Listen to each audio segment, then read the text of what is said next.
I doubted. I want you to know that, not as a confession offered to make you feel better, as a precise and relevant fact about the teaching you have been studying. The man who stood in lecture halls for 30 years and declared the law with certainty, who told you in lecture after lecture that consciousness is the only reality and that assumption persisted in hardens into fact, that man doubted it first. I know what that does to the image you have carried of this teaching and of me. Good. The certainty you heard in my lectures was earned certainty, not given certainty. And you cannot earn it without first going through what I am about to describe.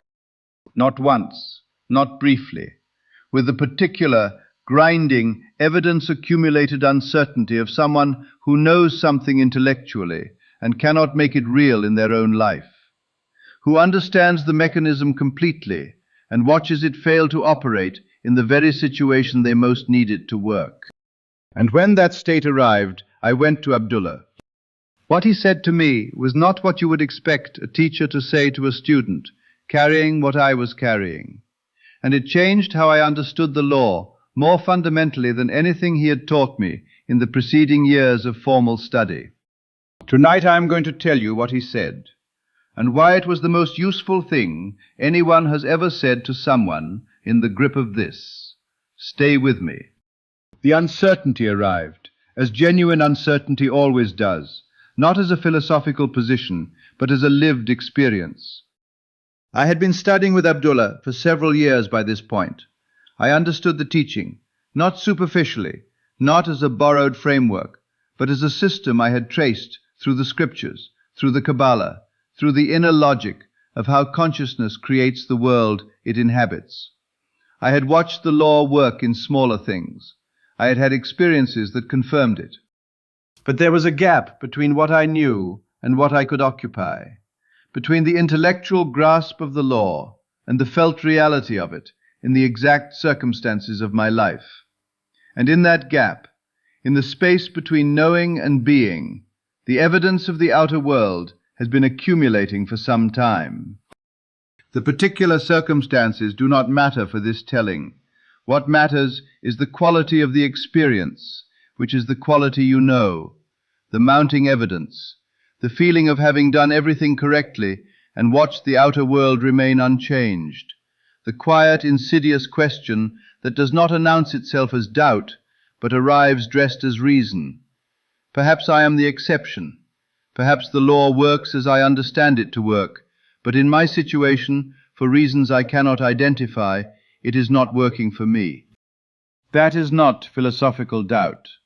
That is the question that lives in the body, that sits in the chest, that does not respond to argument, because it is not a position taken by the mind. It is a state occupied by the whole of consciousness. I went to Abdullah with that state, not with a question about the teaching, with the teaching in one hand and the contradicting evidence in the other, and no capacity to reconcile them. He listened, and then he asked me one question. What are you assuming right now? Not what do you believe, not what have you been visualizing, not have you been doing the practice correctly. What are you assuming right now? I'd spent years learning to distinguish between assumption and desire, between occupying a state and reaching for one. I had taught the distinction to others, and in that moment, faced with the simplest possible version of the most important question in the teaching, I gave the only honest answer available. I told him the truth. I said, I am assuming it is not working. There was a pause, and then Abdullah said something I have never forgotten. He did not say, you must stop doubting. He did not say, your uncertainty is undermining the assumption. He did not say, try harder, believe more fully, generate more certainty. He said, then that is what you are practicing. Stated without drama, without rebuke, without the softening that a teacher offers when they want to preserve the student's feelings at the expense of the student's clarity. Then that is what you are practicing. I know what arises immediately. You were not practicing uncertainty as a choice. You were trying to practice the assumption, sincerely, consistently, with everything you had. What you were carrying was not the practice, it was the interference. The subconscious does not distinguish between what you choose and what you live from. It receives what you are. And what I was in that moment, despite the years of study, despite the sincere desire to practice correctly, despite everything I knew about the law, was someone assuming it was not working. That was the state I had brought to the threshold. That was the signal received. That was what was being built. And I want to stay with that response for a moment, because the precision in it is what I spent the next 30 years trying to convey in 100 different ways. He was not telling me that doubt is the enemy of the assumption. He was telling me something more precise and more useful than that. He was telling me that whatever I was assuming, regardless of what I believed, regardless of what I had been practicing formally, regardless of the sincerity of my desire, was what the subconscious was receiving as instruction. And in that moment, what I was assuming was not the wish fulfilled. It was the failure of the wish to fulfill. The problem is not noticing doubt. The problem is inhabiting it. Every serious tradition that has worked with the inner life has arrived at this distinction between the arising of a state and the occupying of it, between noticing and becoming. What Abdullah said in those 4 words is what entire libraries have been written to describe. And the reason that response was more useful than any library is that it arrived at the exact moment I needed it, pointed directly at the precise assumption I was operating from in that precise moment. The teacher does not inhabit the law for you. He shows you where you are standing and trusts you to move. And what I moved toward, what the conversation gave me that years of formal study had not, was not what I expected to receive from something so brief. Not certainty. I want to be precise about this, because false certainty is its own kind of error. What I received was a particular instruction about what to do with the uncertainty when it arrived.